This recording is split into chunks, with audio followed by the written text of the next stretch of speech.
नमस्कार, मैं हूं नीलू। तो इजराइल के हमले का जवाब अब हमास ने देना शुरू कर दिया है। हमास ने कई रॉकेट इजराइल पर दागे हैं।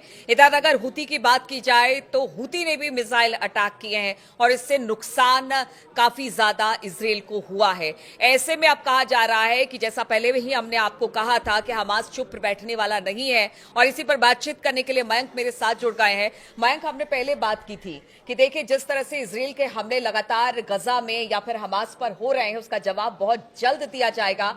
और अब जब युद्ध विराम खत्म हुआ है उसके बाद एक बार फिर से युद्ध शुरू हुआ है। ये एक पहला बड़ा हमला हमास की तरफ से इजराइल पर। देखिए, जो इंफॉर्मेशन पिछले 24 घंटे में आई है इजराइल से, उसके मुताबिक हमास ने एक साथ कई रॉकेट्स फायर किए हैं इजराइल के ऊपर। और जो अल कसम ब्रिगेड है, इसकी तरफ से कहा गया है कि तेल अवीव को टारगेट करके, इजराइल की कैपिटल को टारगेट करके जो है ये रॉकेट्स फायर किए गए हैं, जिसमें कि इजराइल का दावा है कि 2 रॉकेट्स गिरे हैं। इजराइल की तरफ से कहा कि 2 रॉकेट्स गिरे हैं, एक को हमने जो है वो डिस्ट्रॉय कर दिया हमारे एरो डिफेंस सिस्टम ने। लेकिन हमास की तरफ से, अल कसम ब्रिगेड की तरफ से ये कहा गया है कि जितने भी रॉकेट्स फायर किए गए थे वो सब की सब गिरे हैं। 2 रॉकेट्स गिरने की बात तो इजराइल भी स्वीकार कर रहा है। तो इससे ये बात साबित है कि भाई ये हमले अटैक हुए हैं। अब अभी इजराइल को कितना नुकसान हुआ है ये इंफॉर्मेशन अभी बाहर आनी बाकी है। ये अक्सर जैसे हम भी बात करते हैं कि इजराइल में कितना नुकसान हुआ वो 1-2 दिन बाद पता चलता है। लेकिन ये बात तय है कि अब हमास ने भी जो है जवाब देना शुरू कर दिया है। और जिस तरह से रॉकेट्स फायर हुए इतने बड़े अटैक के बाद, ग्राउंड ऑपरेशन इजराइल कर रहा है, लेकिन उसके बाद भी हमास की तरफ से तेल अवीव को निशाना बनाते हुए हमले करना और उसमें रॉकेट्स गिर भी रहे हैं, इससे एक बार फिर इजराइल का जो डिफेंस, एरो डिफेंस सिस्टम है या फिर आयरन डोम है, इसको लेके फिर से सवाल खड़े हैं कि भाई रॉकेट्स गिर रहे हैं। तो एक तरफ तो हमास ने एक बार बड़ा हमला किया, आपने ठीक कहा कि जो इजराइल ने सीज फायर के बाद ये हमास का पहला बड़ा हमला था। कल हमने चर्चा की थी कि जो इजराइल के टैंक्स गजा में दाखिल हुए हैं उसको लेके हमास ने कहा है कि भाई जो टैंक्स हैं इसको हम पहले की तरह से फिर निशाना बनाएंगे और ये टैंक्स हम वापस अब नहीं जाने देंगे। तो एक प्रकार से हमास ने फिर से निशाना बनाना शुरू कर दिया है इजराइल को। ये एक पहला बड़ा अपडेट। और दूसरा जो आपने कहा हुती, देखिए हुती की तरफ से भी नया अटैक हुआ है। हम पिछले अटैक की बात नहीं कर रहे। अगर जो इंफॉर्मेशन सोशल मीडिया में आ रही है उसके मुताबिक 48 घंटे में 3 बार हाइपरसोनिक मिसाइल से हुती ने इजराइल पे हमला किया है। देखिए गुरुवार, कल जो बीता गुरुवार है, इसमें जैसी खबरें आ रही हैं कि 2 बार हुतियों ने जो है वो हाइपरसोनिक मिसाइल्स जो हैं वो इजराइल के ऊपर दागी है। और देखिए हुती की तरफ से जो बयान दिया गया, एक पहला हमला था जो गुरुवार को सुबह के समय किया गया।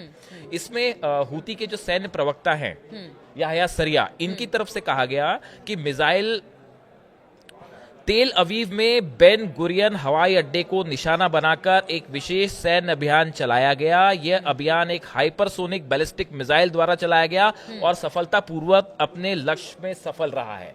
हुती का कहना ऐसा है कि थर्सडे की सुबह हमने बेन गुरियन एयरपोर्ट जो है इजराइल का, उसको टारगेट किया। मिसाइल, हाइपरसोनिक मिसाइल वहां पे गिरी भी है, ऐसा हुती का दावा है।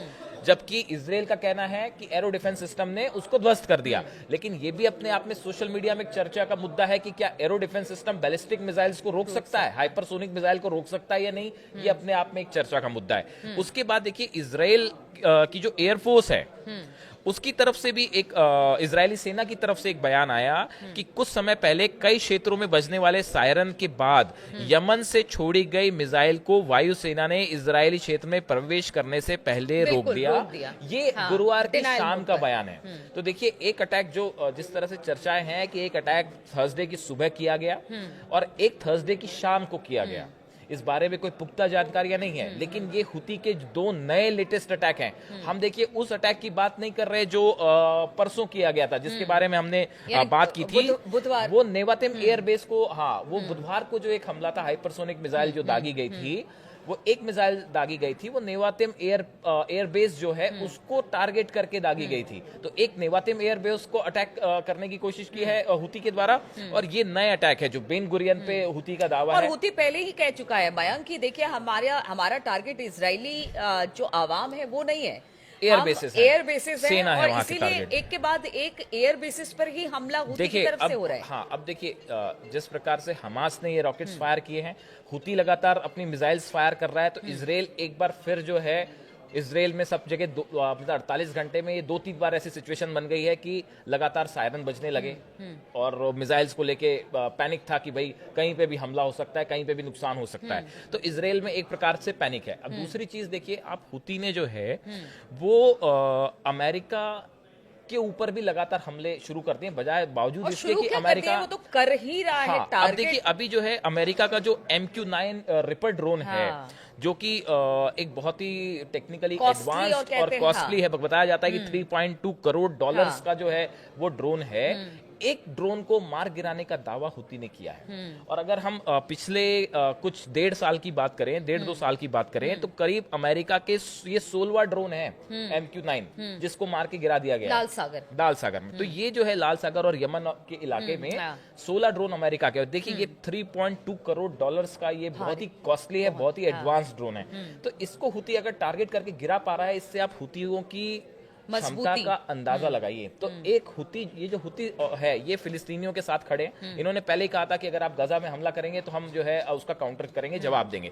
तो एक तरफ उसने अमेरिका को टक्कर देने के लिए खड़ा हुआ, दूसरा जो है वो लगातार इसराइल को निशाना बना रहा है। एक सवाल और देखिए मयंक, अगर पहले युद्ध विराम से पहले की बात की जाए, युद्ध विराम से पहले हिजबुल्लाह एक बड़ी चुनौती थी इसराइल और अमेरिका के लिए, उसकी जगह और अब- अब देखिए हाँ, सही अब कहा हुती है। मतलब एक पूरे स्ट्रेटेजी, एक प्लान के साथ कि अगर हिजबुल्लाह कमजोर होता है या फिर हमास कमजोर होता है तो एक दूसरा संगठन खड़ा हो जाता है, और अब हिजबुल्लाह की जगह हुती हम देख पा रहे हैं कि कड़ी चुनौती बना हुआ है इसराइल और अमेरिका के देखिए लिए। हुतियों का एक अपना ऑर्गेनाइजेशन है, करीब 1.5 लाख तो उनके पास उनके लड़ाके हैं। बिल्कुल। उनके पास 100 से ज्यादा बताया जाता है जो खुफिया जानकारियां आती हैं कि 1000 से ज्यादा, 100 नहीं, 1000 से ज्यादा उनके पास हाइपरसोनिक और बैलिस्टिक मिसाइल्स हैं। अब ये बैलिस्टिक मिसाइल्स ईरान से आई हैं, रूस से आई हैं, वो एक अलग बात, लेकिन उनके पास 1000 से ज्यादा मिसाइल्स हैं। और अभी जो उन्होंने प्रदर्शन किया था सना में, वो तो देखते ही बनता था। तो देखिए कुल मिला के ये अमेरिका और इसराइल के लिए बड़ी चुनौतियां हैं, इसमें कोई शक नहीं है। इसराइल अपनी तरफ से काउंटर कर रहा है, दोनों को जवाब दे रहा है, अमेरिका भी अपनी तरफ से लेकिन अभी काउंटर तो कर ये रहा है। छोटे छोटे हमले हैं।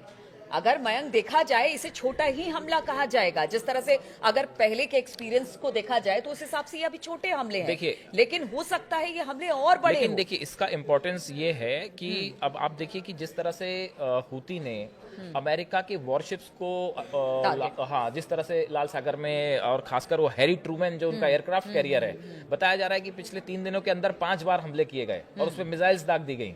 कितना नुकसान हुआ वो पता नहीं। तो ये सब तब हो रहा है जब अमेरिका लगातार ये स्ट्राइक कर रहा है। तो आप एक तरफ हुती जो है वो इसराइल तक जो है तेल अवीव तक उनकी मिसाइल्स पहुंच रही हैं। इसराइल के एयरबेस को निशाना बना रहा है, अमेरिका के वॉरशिप्स को निशाना बना रहा है, उसका ड्रोन गिरा दे रहा है। और अब हमास ने भी इसराइल पर रॉकेट दागने शुरू कर दिए हैं। अगले आने वाले कुछ दिनों में देखिए, हमने पहले भी आशंका जताई थी कि इसराइल के ऊपर जो है बड़ा हमला हो सकता है। तो अब ये कितना रूप देगा, कल ही कहा था हमने, कल ही इस कहा था बात हमने, को, और ये हाँ। कितना बड़ा रूप लेगा, ये वॉर किस बड़े स्केल की तरफ जा रहा है, ये 1-2 दिन में साफ होगी बात। बिल्कुल, तो ये 1-2 दिन में एकदम बिल्कुल पूरी तरह से साफ हो जाएगा कि आखिर हमास और हुती किस तरह से अमेरिका और इजराइल के लिए चुनौती बने हुए, क्योंकि हमले अब हमास की तरफ से भी शुरू हो गए। क्योंकि देखिए, आप कब तक किसी पर हमले करेंगे और उसके जवाब में कोई कब तक चुप बैठेगा। तो हमास ने अब पहला हमला किया है और कहा जा रहा है कि आगे आने वाले दिनों में इस तरह के हमले बढ़ेंगे, युद्ध की स्थिति और भयंकर होगी। इस खबर पर लगातार हमारी नजर बनी रहेगी।